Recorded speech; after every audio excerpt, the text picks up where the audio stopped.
Hi, I'm Louise Bingham, speech and language therapist, and today I'm going to be talking about speech link and language link, forging partnerships between schools and speech pathologists. I'm going to start off talking about the background to the development of the packages. So back in 2002, our lead therapist, Derry Patterson, was working for the NHS within a mainstream school service, and she was finding that a lot of the referrals they were receiving were inappropriate. So either the children had age-appropriate skills or had more mild to moderate or delayed difficulties that could have been managed effectively by the school. Children who had more significant or severe needs were not being identified and falling through the gaps without support being provided. And their service delivery meant that they were only able to offer limited visits to schools, and they were never able to provide the support they needed to all of the children identified. So Derry really felt that the schools were under a lot of pressure to be able to identify and provide support for a lot of these children, and they really didn't have the tools they needed to do this. So at this time, a communication and interaction service was set up by the local authority, and they had some funding specifically for projects to do with SLCN.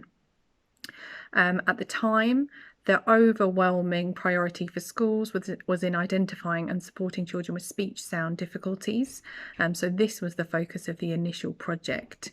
The importance of language wasn't really understood by the schools at this time. So as part of this project, Derry and the team developed a speech assessment, and it was trialled locally in schools, and then this was then developed into the Speech Link package. So in 2003, SpeechLink Multimedia Limited was formed as a company, initially with Derry, her husband Pete, who's a web developer, and Julia, a speech and language therapist that she worked with. And the company was commissioned to develop Language Link along the same lines as the SpeechLink assessment. And this again was developed and then piloted locally in schools. It initially had a criterion referenced assessment, but then the assessment was standardised in association with the University of Cambridge, and Infant Language Link was then launched in 2009. So following this, Junior Language Link was launched in 2010, and Secondary Language Link launched in 2012. And we sell these packages throughout the UK and internationally. The driving force for development of all of the packages is to enable all children with speech, language and communication needs to be identified, and so that support can be put in place for them. But it's also about then providing schools with the tools to know what to do next. So enabling them to put in place tiered support, universal strategies for all children, and then targeted support for those children who need it. Then flagging up those children who may need that more specialist support. The drive was also to provide something that would support schools with their data collection. They were under a lot of pressure to be able to provide evidence for what they were delivering and show the progress that the children were making. So the packages needed to be able to, at a click, provide schools with that data that they needed. And it's also about fostering a whole school approach. So speech, language and communication needs shouldn't be something that one person in a school is a specialist of and supports. It should be something that everyone is knowledgeable about, that everyone knows how to identify these children and the best strategies to support them, with a communication-friendly ethos running throughout the school. And we know that's the way that children are going to make the most progress. So I'm going to give an overview of each of the packages now. So all of the packages are online and developed by speech and language therapists here in the UK. The infant and junior language link packages are focused on language skills, and they contain a standardised assessment of receptive language. So we recommend that the assessment's completed universally in the first year, so when children are starting school or when they move into the next key stage, to ensure that all children with language difficulties are identified. And then following that, children who have been identified in previous years are rescreened at the beginning of each academic year to track their language and continue to support them as needed. So the assessment is presented online, and here's an example of one of the questions. So the assessment's completed one-to-one with the child, with the adult in control of the mouse. The child is presented with a selection of pictures, and then they hear a verbal prompt, a question or a statement. So all of the verbal prompts are delivered by the package, so the adult supporting the child doesn't need to tell them any instructions or deliver any of the items. So the child hears that prompt, they point to the picture that they think matches or is the answer, and then the adult clicks on that picture and then moves to the next prompt. So infant language link is for ages 4 to 7-11, and then junior language link is for age 7 to 11-11. And the assessments are standardised to the month. So we're comparing children to other children of the same age to the month. So once the children have been assessed, their results are displayed by a colour coding system. So if the child's name appears in black type, it means that their receptive language skills are age appropriate and they don't need any further support. If their name is presented in blue type, it means that they're having some mild to moderate difficulties with language. And these are the children that we would be recommending for a programme of support to be put in place in school, and they should make good progress in school with that support in place. If their name appears in red type, this means that they're having more severe language and communication difficulties, and they are recommended for discussion with local specialist services. So these children are achieving scores of approximately below the 6th percentile. After each assessment, each child's assessment results are presented in their pupil card, like you can see here. So each child receives a standard score and a percentile rank, and they have specific recommendations based on the results of their assessment. And on the left-hand side, you can see each of the individual sections from the assessment and whether they were passed or failed by the child.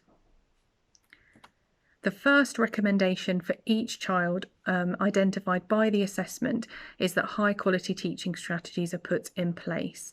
And we've identified 4 core areas of strategies that have the biggest impact if they're put in place within the classroom.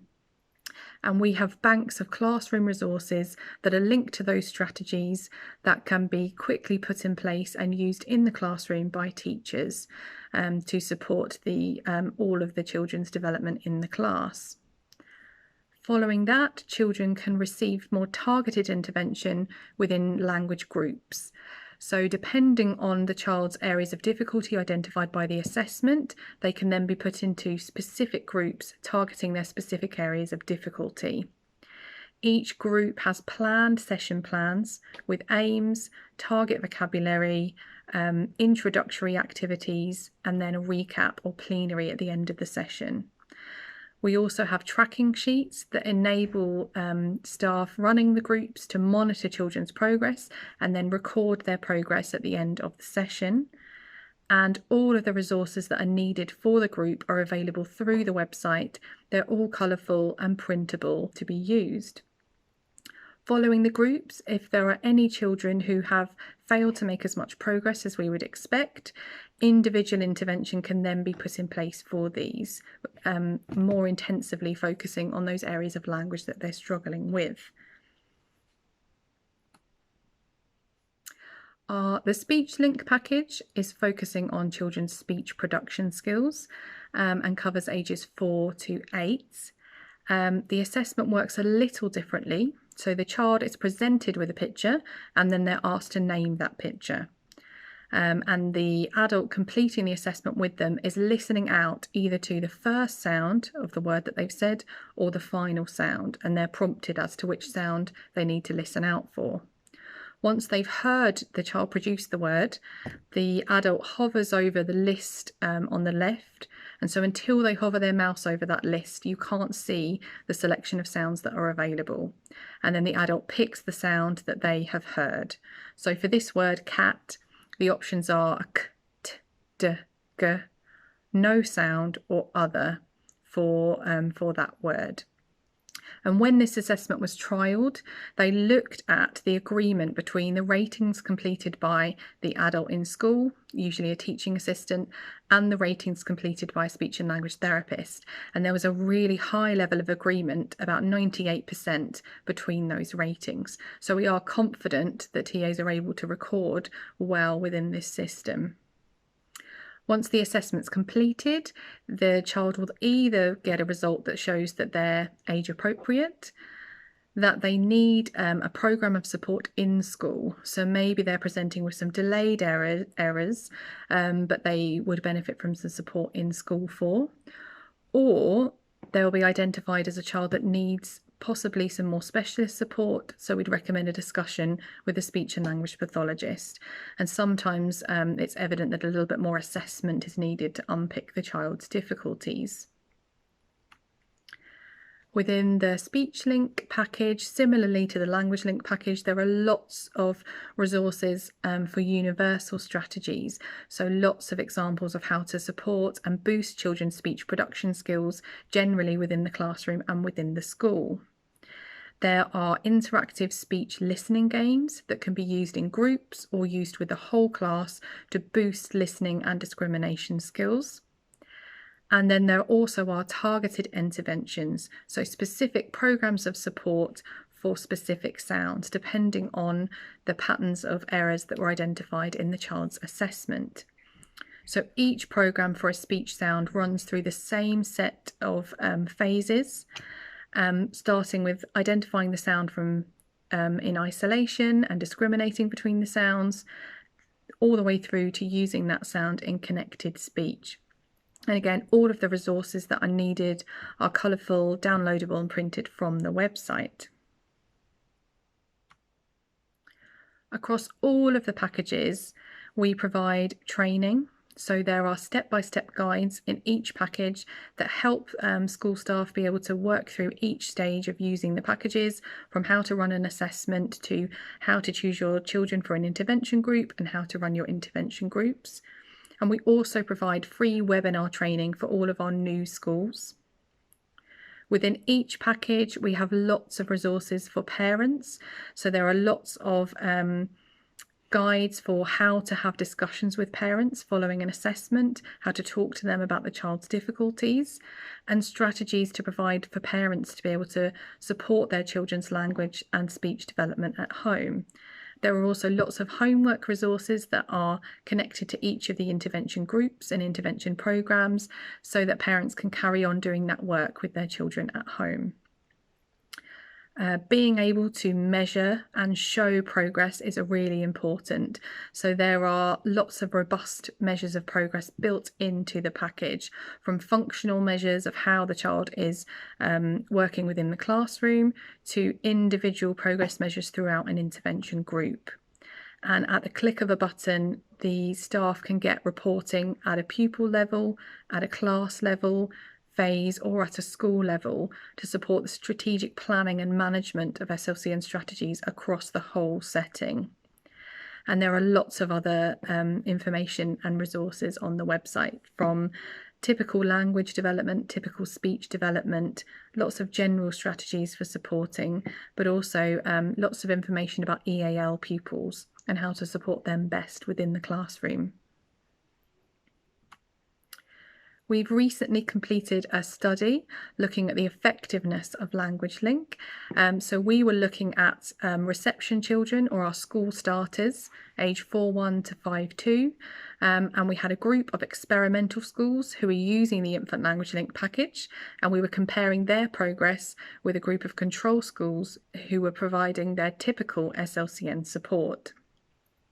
So the children were all identified based on their results from the Language Link assessment. So they were all below the 24th percentile on the assessment. They didn't have a diagnosis of a cognitive impairment or ASD, and they either had English as their first language, or if they were EAL, they weren't within the first category on the Department for Education Proficiency Scale. They weren't completely new to English. So for the study, we assessed all of the pupils at the beginning of the study, and then they were assessed again after the intervention. and they were assessed using the Reception Language Link Assessment and 4 subtests from the preschool KELF. So at the beginning of the study, we found there were no significant differences between the children in the control and the experimental groups on any of those assessment measures or age and gender. The children in the experimental groups received intervention through the Infant Language Link package. So they received weekly sessions for 30 minutes, and on average they received that for about 13 weeks. There were 6 to 8 weeks per group. And the children in the control schools received their standard SLCN support offer. So we had 3 research hypotheses. Our first one was whether the children receiving the language link intervention would make more progress with their language skills than the children in the control schools. And we found that across all of the standardised assessment measures, the experimental group made more progress than the control group, and there was a significant difference between the groups at T2 for 2 of the assessments. There were highly significant differences in performance for the experimental group from T1 to T2 for the first 4 assessment measures, and their performance on the recalling sentences assessment approached significance. We also used the age equivalent scores from the preschool KELF to look at the months progress the children had made. So the experimental group on average made 5 months of additional progress above the progress we would have expected them to make over that time due to maturation. And in contrast, the control group made an extra 2 months of progress. We also wanted to look at how many children needed ongoing support for their language skills at the end of the academic year. So all children scoring a standard score of above 90 on the Reception Language Link Assessment were considered to be well within the average range and not needing any further support. So at the end of the study, 75% of the children in the experimental groups needed no further support for their language skills, compared to 43.7% of children in the control group, and that difference between the groups at this point was significant. Our final research question was looking at whether the children had been able to maintain the gains in language that they'd made. So of the 36 experimental children, 23 were rescreened between September and December 2020 when they'd started in year 2. So at this time, we found that there was no significant difference between the language link scores that they achieved when they were rescreened compared to the end of the study, so indicating that their gains in language skills had been maintained. So the results of the study were really, really positive. The children in the experimental schools made more progress with their language skills than those in control schools. They were able to maintain the gains in language that they'd made, and they were more likely not to need any ongoing support after the infant language link interventions.